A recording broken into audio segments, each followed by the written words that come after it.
મારું નામ ધવલગીરી ગોસ્વામી છે। આપણું મંદિર સ્વયંભૂ શીતળા માતાજીનું મંદિર છે એ આછલે 300 વર્ષથી પણ વધારે જૂનું છે અને પૌરાણિક મંદિર છે આપણું।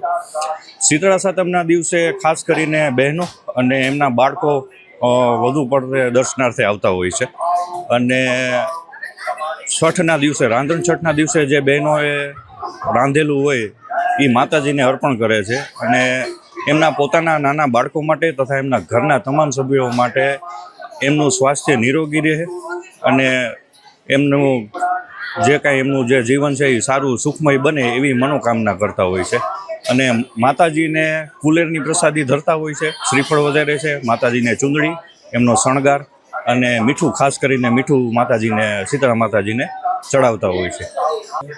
ખાસ કરીને નાના બાળકોને ઓરી અછબડાના ઘણી વખત રોગની, ચામડીના રોગની થતા હોય છે। જ્યારે એ લોકો અહીંયા આવે છે, માતાજીને માનતા માને છે, તો એમને માતાજીની માનતા માન્યા પછી તરત જ એમને વધીને ગણતરીની કલાકોની અંદર એમને રાહત થઈ જાય છે અને માતાજી જે એમને નીકળ્યા હોય છે એમાં એમને રાહત થઈ જાય છે।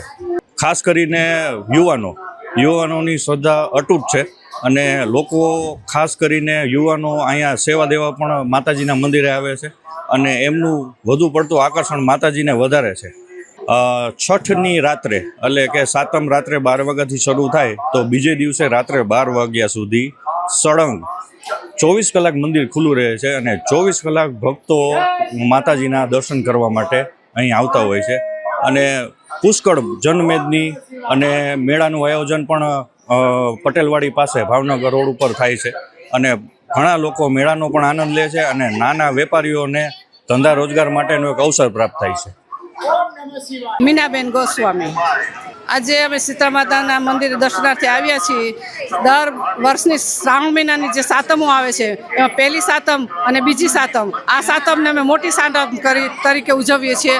સાતમમાં અમારા બાળકોને ઓરી અછબડા કે નૂર બીબી જેવા ઓલા રોગ થયા હોય તો એની અમે માનતા ઉતારવી છીએ અને એ માનતામાં માતાજીને કુલેર, મીઠું અને શ્રીફળ ધરાવીએ છીએ।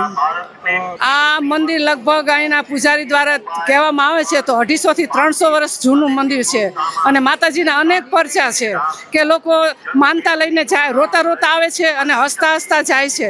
માનતા એવી પણ કરે છે કે માથે સવળકથી સગડી લઈને અને મંદિરના દ્વારેથી આવડતા માતાજી પાસે જઈને તેમની માનતા પૂરી કરે છે। માતાજીનો પરચો હમણાં થોડાક ટાઈમ પહેલાં એટલે કે 2 મહિના પહેલાં માતાજીએ દર્શન અહીંના જે પૂજારી છે તેમને સવારે 4 વાગે માતાજીએ નાગણી સ્વરૂપે, નાના બચ્ચા સ્વરૂપે દર્શન આપેલા છે અને એમને કીધું હતું કે માતાજી મને તમારી કોઈ પણ હયાતની મને તમે નિશાની આપો। એમને સપનામાં આવીને કીધું, માતાજીએ એમની માનતા પૂરી કરી, એમની શ્રદ્ધા પૂરી કરી છે એમની। આજે લગભગ ગણતરી કરીએ તો 40 થી 50 હજારની ગણતરી હોય છે। મારું નામ વૈશાલી છે, મોરાણીયા। દર્શન માટે આવ્યા છીએ અને સેવા માટે આવ્યા છીએ। અમને સેવાનો લાભ મળ્યો છે એટલે એ લાભ અમે પૂરો ઉઠાવી છીએ અને અમને આનંદ આવે છે। કુલેર ધરાવવામાં આવે છે, નાળિયેર ધરાવે છે, આંખું ચડાવે છે, કોઈને આંખ થઈ તો એની માનતા માને છે તો એ પણ પૂરી થઈ જાય છે। ખંજોળ આવતી હોય તો એની માનતા પણ રાખે છે, એ પણ પૂરી થઈ જાય છે, સારું થઈ જાય છે, એનો પ્રભાવ વધારે છે।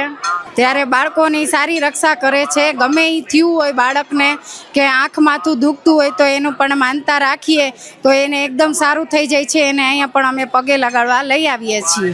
એમને આંખ ચડાવે છે, શ્રીફળ, કોઈ થાર ધરાવે છે, બધું એને આખો શણગાર ઘણા લોકો ચડાવે છે, જેવી જેની શ્રદ્ધા, પણ બધાને પૂરેપૂરો વિશ્વાસ છે અને બધો એને શણગાર ચડાવે છે જેથી એની માનતા પૂરી